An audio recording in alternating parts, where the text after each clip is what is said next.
Isa ang Tarlac sa top 20 provinces na may mataas na bagong kaso ng COVID-19 base sa talaan ng Department of Health.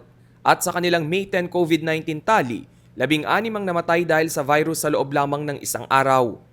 50% o 8 sa nasabing bilang ay mga senior citizen. 82 years old ang pinakamatandang binawian ng buhay habang 31 years old naman ang pinakabata. Lampas 3% ang case fatality rate sa probinsya. Ibig sabihin 3 sa kada 100 pasyente ang namamatay dahil sa COVID. Base sa COVID-19 vaccination report ng Tarlac Province noong katapusan ng Abril, 17,048 na Tarlakenyo na ang nakatanggap ng unang dose ng bakuna, habang 1,769 ang nakakumpleto na ng 2 doses ng vaccine. The vaccination for COVID-19 mag-prevent sa atin from acquiring the severe type of COVID disease. Ipinatupad din ng provincial government ang curfew mula alas 9 ng gabi hanggang alas 4 ng madaling araw.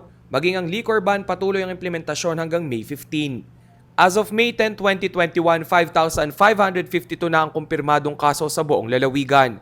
2,478 ang active cases, 207 ang namatay at 2,867 ang recovered o gumaling na.